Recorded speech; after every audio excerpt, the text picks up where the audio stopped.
টানা বৃষ্টির প্রভাবে বাজারে পণ্য সরবরাহে ঘাটতি, দামে ঊর্ধ্বগতি। চট্টগ্রাম বন্দরে পণ্য খালাস বাধাগ্রস্ত হওয়ায় ক্ষতি শত কোটি টাকার বেশি।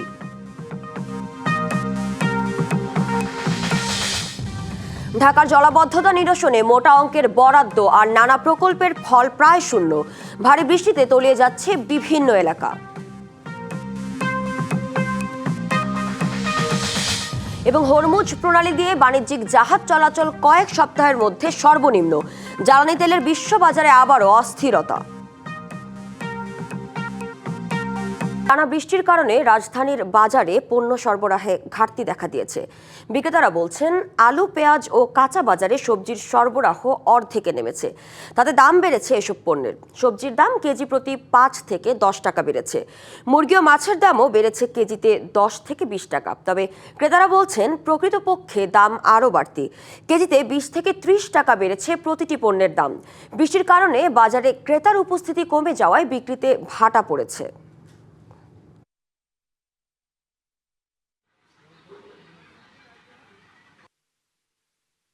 মাল ঢুকতে আপনার 10 গাড়ি 5 গাড়ি, এখন মাল ঢুকতেছে 1 গাড়ি 2 গাড়ি। পাইকারি জায়গা তাকে মাল বিক্রি হইতো 25 থেকে 26 টাকা, আজকে 28 থেকে 30-32 টাকা মাল।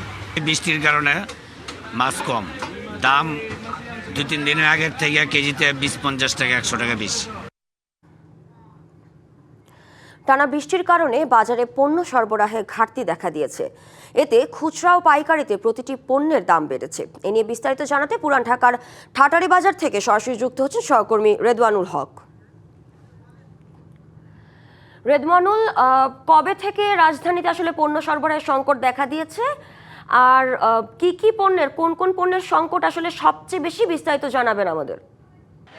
আপনি যেমনটি বলছিলেন যে রাজধানীর যে বাজারগুলোতে সেগুলোতে এই আজকে কয়েকদিন ধরে যে বৃষ্টি হচ্ছে, সেই বৃষ্টির পর থেকেই কিন্তু বাজারে পণ্য আসার যে সরবরাহ সেটি কিন্তু কমে গেছে বলে এখানে যারা বিক্রেতা আছেন তারা অভিযোগ করেছেন। বিশেষ করে আমি এখন আছি রাজধানীর ঠাটারি বাজারে। এই বাজারটিতে পাইকারি এবং খুচরা দুই ধরনেরই বিক্রি হয়। এখান থেকে যেমন পাইকারি পর্যায়ে বিভিন্ন পণ্য বিক্রি হয়, একই সাথে খুচরা বাজারেও কিন্তু মানুষ একেবারে সাধারণ ক্রেতারা কিনতে পারে।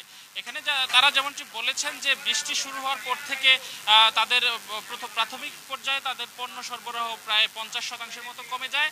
এরপরে ক্ষেত্র বিশেষে কিছু কিছু পণ্য আরও কমে গেছে। কিন্তু এই পণ্য কমে যাওয়ার কারণে প্রাথমিকভাবে দামের উপরে কিছুটা প্রভাব পড়েছে। প্রতিটি পণ্যই 5 থেকে 10 টাকা এবং কিছু কিছু পণ্যের ক্ষেত্রে টাকার মতো কিছু ক্রেতাদের অভিযোগ। তো তারা যেমনটি বলছেন যে এখন পণ্যের সরবরাহ কম থাকার পাশাপাশি কিন্তু দামটা এখন আবার কিছুটা স্থিতিশীল হয়ে আসছে। আমরা দেখছি যে বাজারে ঘুরে আমরা যেটা দেখলাম যে মাছের বাজারে কিছুটা দাম অনেকটা বেড়েছে। আর আরেকটা জিনিস আমি আমরা কথা বলেছিলাম আড়তদারদের সাথে। আপনি জানেন যে আমাদের পণ্য খালাসে বেশ কিছু সমস্যা হচ্ছে পোর্টগুলোতে। সেক্ষেত্রে কিন্তু আমদানি পণ্য যেগুলো রয়েছে, আলু, পেঁয়াজ, সেগুলোর সরবরাহ অনেকটা কমে গেছে। আর এখানে যে মাছের বাজারটা আপনি দেখতে পাচ্ছেন, সেই মাছের বাজারে ক্রেতা এবং বিক্রেতারা বলছেন যে বৃষ্টি শুরু হওয়ার পর থেকে কিন্তু তাদের সরবরাহ প্রায় অর্ধেকে নেমে গেছে। এতে কিছু কিছু মাছের কেজিতে প্রায় 50 থেকে 100 টাকা পর্যন্ত বেড়েছে, আবার কিছু কিছু মাছের ক্ষেত্রে দাম বেড়েছে 20 থেকে 50 টাকা পর্যন্ত। আর বিক্রেতারা যেমনটি বলছেন যে বৃষ্টির কারণে বাজারে ক্রেতার সংখ্যা কিছু কিছু মাছের ক্ষেত্রে দাম বেড়েছে 20 থেকে 50 টাকা পর্যন্ত। আর বিক্রেতারা যেমনটি বলছেন যে বৃষ্টির কারণে বাজারে ক্রেতার সংখ্যা এতটাই কমে গেছে যে তাদের সরবরাহ খুব কম আসার পরেও তারা কিন্তু আসলে কাঙ্ক্ষিত পণ্য পাচ্ছেন না এবং তাদের বিক্রি একেবারে যেই পণ্যগুলো অল্প কিছু মাছ তারা যেগুলো আনতে পেরেছে বা অন্যান্য পণ্য যারা যা কিছু আনতে পারছে তাও কিন্তু ঠিকমতো বিক্রি হচ্ছে না। এজন্য অনেক সময় তাদেরকে কেনা দামে বিক্রি করে দিতে হচ্ছে। এই ছিল রাজধানীর ঠাটারি বাজার থেকে আমার কাছে থাকা পণ্যের দরদাম বিষয়ে সবশেষ তথ্য। রেদওয়ানুল, আপনাকে ধন্যবাদ। টানা বৃষ্টি ও উত্তাল সাগরে চট্টগ্রাম বন্দরের বহির্নোঙরে পণ্য ওঠানামা ব্যাহত হচ্ছে। ক্ষতির পরিমাণ ছাড়িয়েছে 100 কোটি টাকার বেশি। এদিকে পণ্য খালাস ও সরবরাহের গতি কমে যাওয়ায় দেশজুড়ে সরবরাহ ব্যবস্থায় নেমেছে ধস। পরিস্থিতি দীর্ঘায়িত হলে বাজারে ভোগ্যপণ্য, সার, ক্লিংকার সহ বিভিন্ন শিল্পের কাঁচামালের সংকট দেখা দিতে পারে। সাগর উত্তাল থাকায় গত কয়েকদিন ধরে বহিনঙ্গরে বন্ধ রয়েছে লাইটার জাহাজের কার্যক্রম। আমদানি করা পণ্য পাঠানো যাচ্ছে না দেশের বিভিন্ন গন্তব্যে। বহিনঙ্গরে কাঁচামাল সহ বিভিন্ন পণ্য নিয়ে অপেক্ষা করছে প্রায় ৬০টির মতো মাদার ভেসেল। প্রতিটি জাহাজের জন্য দৈনিক প্রায় ২৫,০০০ থেকে $৩০,০০০ জরিমানা গুনতে হচ্ছে। ফলে ক্ষতি প্রতিদিন প্রায় ২০ কোটি টাকা। গত ৬ দিনে মোট ক্ষতির পরিমাণ দাঁড়িয়েছে ১০০ কোটি টাকার অধিক। এবারে যদি প্রতিটা জাহাজ $২৫,০০০ করে যদি হয়, কি পরিমাণ আমদানি কারো লস করছে, আমরা ডিস্ট্রিবিউটর লস করছি, যেহেতু নামাইতে পারছি না। আমরা তো ডেইলি বেসিস মজুরি পেমেন্ট করতে হচ্ছে, সবাই ওভারঅল লস। পণ্য পরিবহনের গতি ধীর হয়ে পড়ায় শিল্প উৎপাদন ব্যাহত হওয়ার পাশাপাশি দেশের অভ্যন্তরীণ সরবরাহ ব্যবস্থাও ক্ষতিগ্রস্ত হচ্ছে।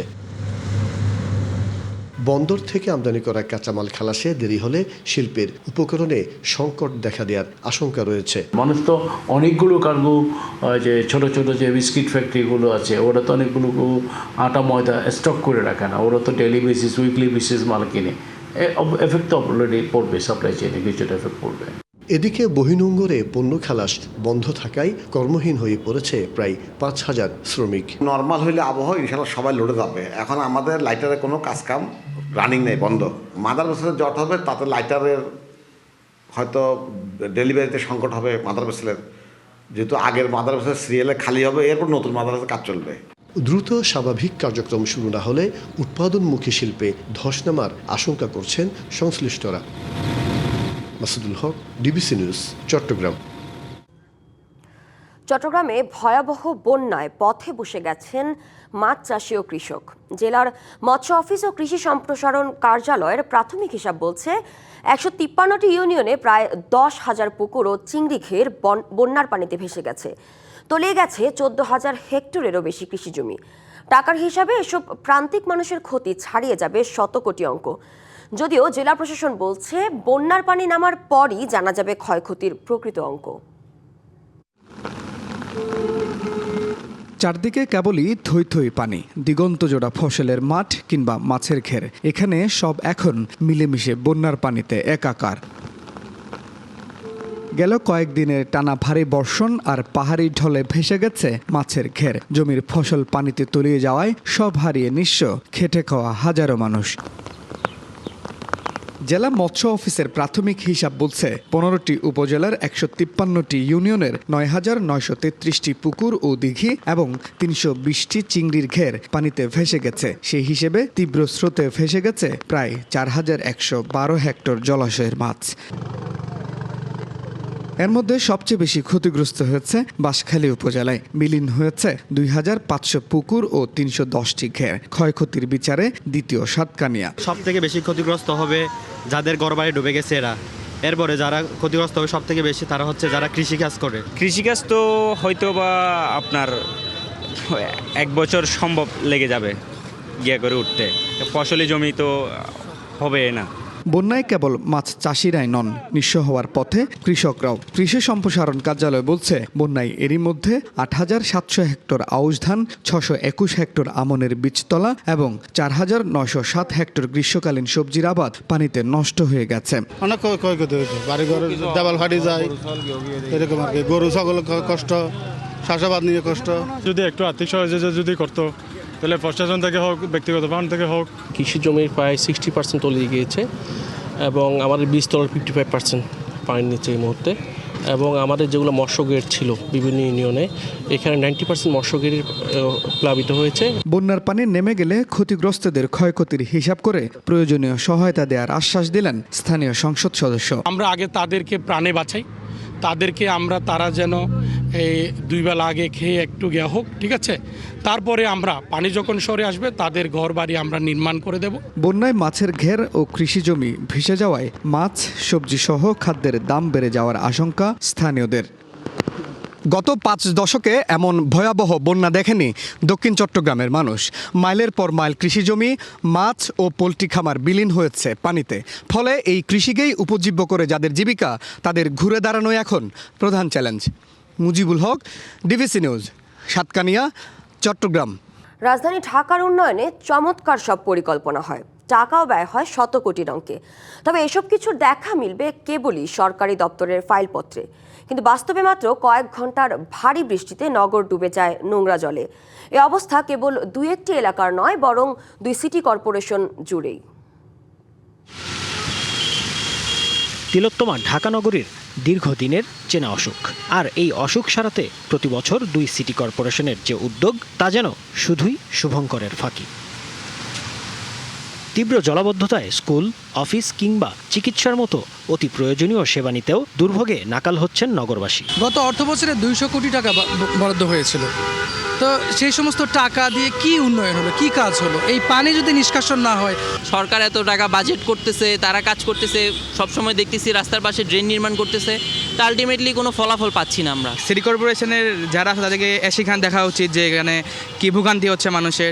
জানা গেছে জলাবদ্ধতা নিরসনে সমন্বিত পরিকল্পনা হাতে নিয়েছে 2 সিটি।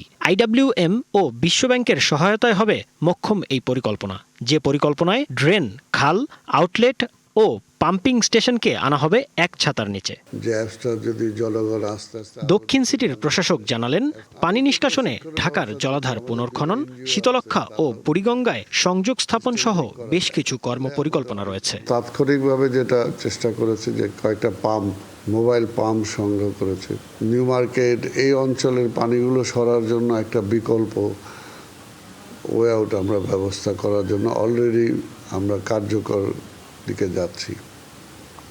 আরেকটা যেটা ওল্ড টাউনের যে পানিগুলো জমে থাকে সেটার আরেকটা বিকল্প ব্যবস্থা করতে হবে, কারণ ওইখানে পুরনো ড্রেনেজ ব্যবস্থাগুলো একেবারে ধসে গেছে। প্রশাসনের উদ্যোগের পাশাপাশি জলাবদ্ধতার দুর্ভোগ কমাতে সবাইকে একসাথে কাজ করার আহ্বান তার। জাকারিয়া খান, ডিবিসি নিউজ, ঢাকা। সোমবার স্বর্ণের দাম কমেছে। ভরিতে 2216 টাকা কমে 22 ক্যারেট স্বর্ণের দাম ভ্যাট সহ এখন দাঁড়িয়েছে 2,21,965 টাকা। 21 ক্যারেট স্বর্ণের দাম 2,11,993 টাকা আর 18 ক্যারেট স্বর্ণের দাম 1,82,075 টাকা। সনাতন স্বর্ণের দাম এখন ভরি প্রতি 1,48,775 টাকা। স্বর্ণ ব্যবসায়ীদের সংগঠন বাজুস এই দাম নির্ধারণ করে দেশের বাজারে। একইভাবে কমেছে রূপার দামও। 22 ক্যারেট রূপার ভরি এখন 4,607 টাকা। 21 ক্যারেট রূপা বিক্রয় মূল্য 4,374 টাকা। 18 ক্যারেট রূপার দর 3,790 টাকা আর সনাতন রূপার ভরি 2,857 টাকা।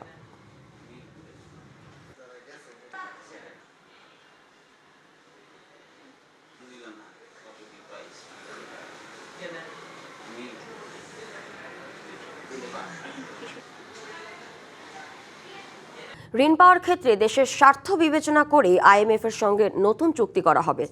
এজন্য আর্থিক প্রতিষ্ঠানগুলোর স্বচ্ছতা ও প্রয়োজনীয় সংস্কারের রূপরেখা তৈরি করা হবে। দুপুরে সচিবালয়ে IMF এর প্রতিনিধি দলের সাথে বৈঠক শেষে কথা জানিয়েছেন অর্থ পরিকল্পনা মন্ত্রী আমির খসরু মাহমুদ চৌধুরী। IMF এর দুটো গুরুত্বপূর্ণ কথা বলেছে, একটা হচ্ছে সিকোয়েন্সিং। এটা ক্রমান্বয়ে আমাদের বিভিন্ন পরিবর্তনগুলো ক্রমান্বয়ে আসবে।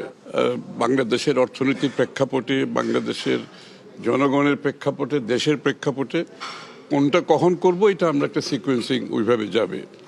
তারা সম্মতি হয়েছে। দ্বিতীয় কথা হচ্ছে, এবার মুদ্রা বাজারের খবর।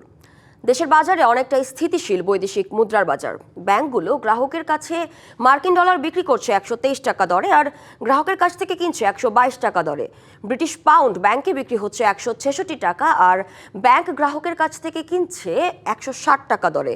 প্রতি ইউরো ব্যাংক বিক্রি করছে 147 টাকা আর কিনছে 143 টাকায়। কানাডিয়ান ডলার বিক্রি হচ্ছে 90 আর ব্যাংক কিনছে 85 টাকায়।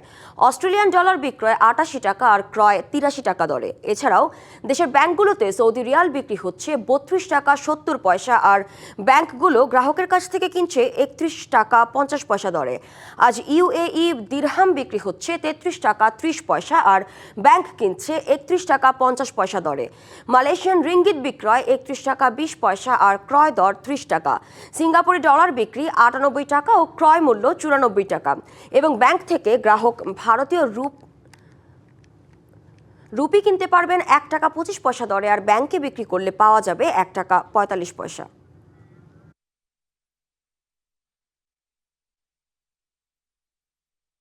হরমুজ প্রণালী দিয়ে বাণিজ্যিক জাহাজ চলাচল কয়েক সপ্তাহের মধ্যে সর্বনিম্ন পর্যায়ে নেমে এসেছে। বার্তা সংস্থা রয়টার্সের প্রতিবেদনে বলা হয়েছে, যুক্তরাষ্ট্র ও ইরানের মধ্যে নতুন করে উত্তেজনা ও জাহাজে হামলা প্রেক্ষাপটে এই পরিস্থিতি সৃষ্টি হয়েছে। জাহাজ পর্যবেক্ষণকারী প্রতিষ্ঠান ক্যাপলারের তথ্যানুযায়ী গতকাল মাত্র 6টি জাহাজ হরমুজ অতিক্রম করেছে, যা গত 5 সপ্তাহের মধ্যে সবচেয়ে কম। এছাড়া এলএনজি বহনকারী কোনো ট্যাঙ্কারকে প্রণালীতে প্রবেশ করতে দেখা যায়নি। যদিও মার্কিন প্রেসিডেন্ট ডোনাল্ড ট্রাম্প হরমুজ প্রণালী বাণিজ্যিক জাহাজ চলাচলের জন্য খোলা রয়েছে বলে দাবি করেছেন, কিন্তু ইরান বলছে জাহাজে হামলার পর তারা গুরুত্বপূর্ণ জলপথটি বন্ধ করে দিয়েছে। অন্যদিকে Islamic revolutionary guard corps IRGC জানিয়েছে তাদের নৌবাহিনী আগের রাতে হরমুজ প্রণালীতে 2টি জাহাজের ইলেকট্রনিক সিস্টেম বন্ধ করে সেগুলোকে থামিয়ে দেয়।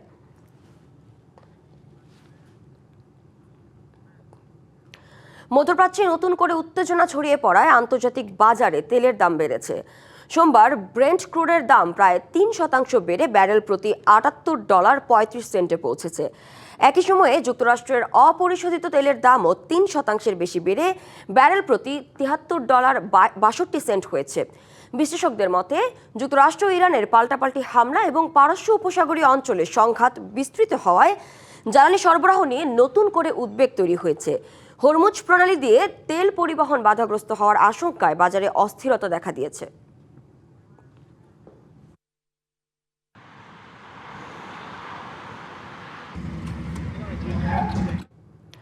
পূবালী ব্যাংক PLC ডিবিসি বাণিজ্য সংবাদ এই ছিল এখনকার মতো। ডিবিসি নিউজের সংবাদগুলো পড়তে ভিজিট করুন dbcnews.tv আর ভিজিট করুন ডিবিসি নিউজের ফেসবুক পেজ এবং ইউটিউব চ্যানেল। সঙ্গেই থাকুন।